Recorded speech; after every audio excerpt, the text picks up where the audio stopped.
اسے بلانے کے لیے تسبیح کے دانوں پر لاکھوں دفعہ پکارنا پڑتا ہے؟ اس کا مطلب ہے کہ ہمارے اندر ہی کوئی نہ کوئی کمی رہ گئی ہے، کیونکہ وہ تو کہتا ہے کہ میں سمیع و بصیر ہوں، میرے جیسا اعلیٰ سماعت والا کوئی بھی نہیں ہے، تو پھر کیسے ممکن ہے کہ وہ ایک دفعہ میں ہماری پکار نہ سنے؟ جو فرما رہا ہے کہ انی قریب، میں انسان کے بہت زیادہ قریب ہوں۔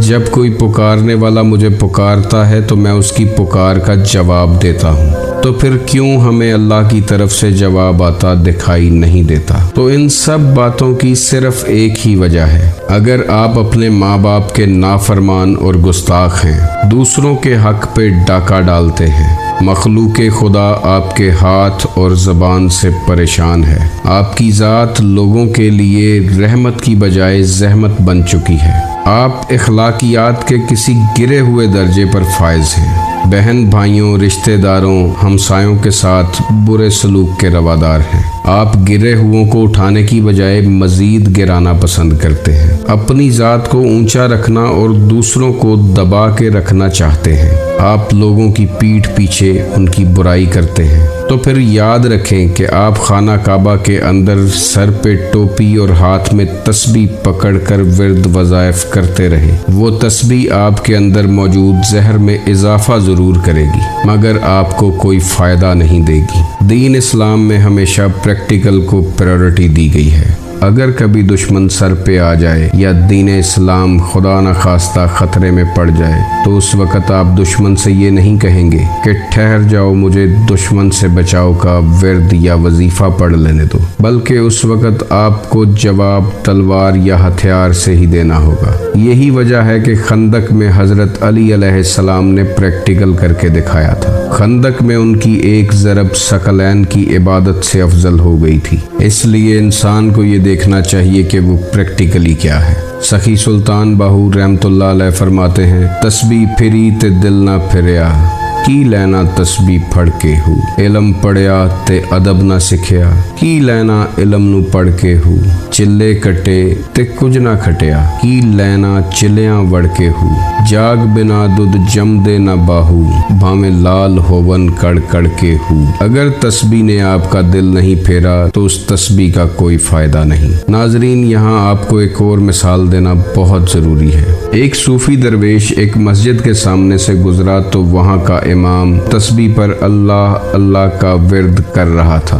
درویش نے پوچھا کہ اللہ کی یاد اچھی بات ہے، لیکن کس نیت سے اس خالق حقیقی کو پکار رہے ہو؟ تو امام مسجد نے جواب دیا کہ قرآن کے ہر حرف کے ساتھ 10 نیکیاں ہیں، تو میں نیکیاں اکٹھی کر رہا ہوں۔ اس درویش نے کہا کہ میں تمہیں ایک ایسا مشورہ دیتا ہوں کہ تمہارا یہ ثواب بڑھ جائے گا، تو تم اللہ کی بجائے تسبیح پر ابلیس کا نام جپنا شروع کر دو، کیونکہ اس کے نام میں ایک حرف زیادہ ہے اور اس کا نام بھی قرآن میں موجود ہے۔ ابلیس کا نام لینے سے زیادہ نیکیاں حاصل کر پاؤ گے۔ اس امام کے وجود پر ایک دفعہ بجلی گری اور آخرکار وہ اس درویش کے بتائے ہوئے نقطے کو سمجھ گیا۔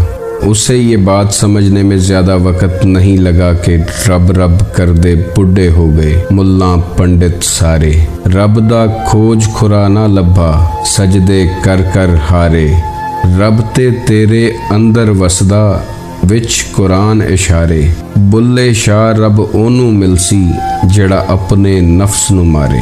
سو ناظرین، سب سے پہلے اگر کوئی کام کرنا ہے تو اپنے کریکٹر پر کریں، کیونکہ کردار ہی انسان کی اصل ہے۔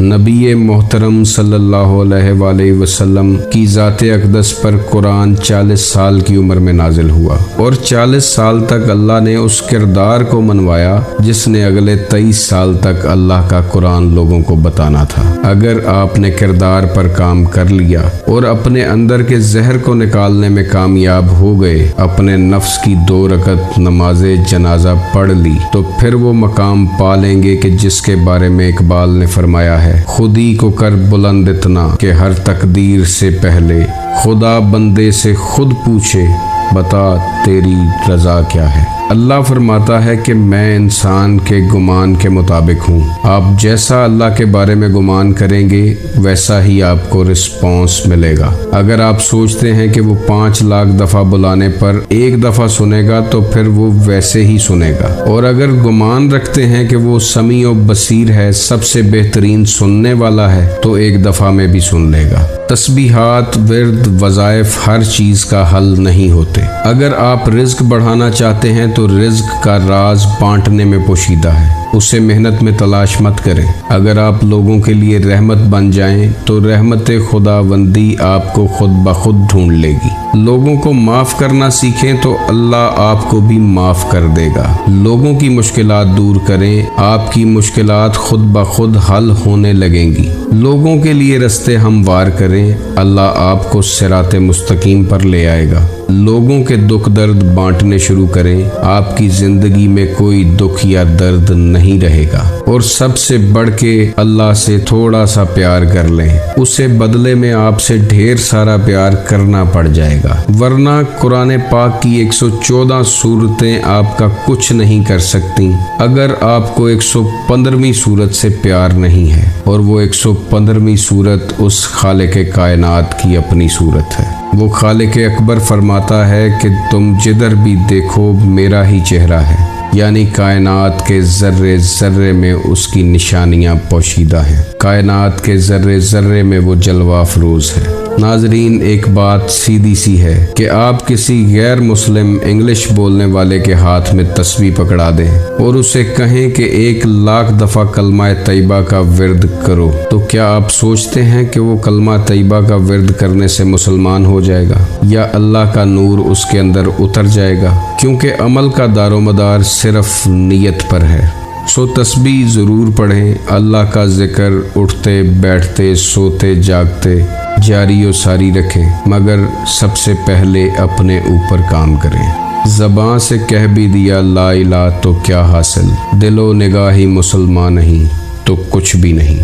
ناظرین، صفائی نصف ایمان ہے، اور اس صفائی کا تعلق صرف ظاہری صفائی سے نہیں بلکہ باطنی صفائی سے بھی ہے۔ اپنے اندر کا کوڑا کرکٹ اٹھا کر باہر پھینک دیں، پھر اللہ کا کوئی بھی نام جپیں گے تو وہ اسم اعظم کی طرح کام کرے گا۔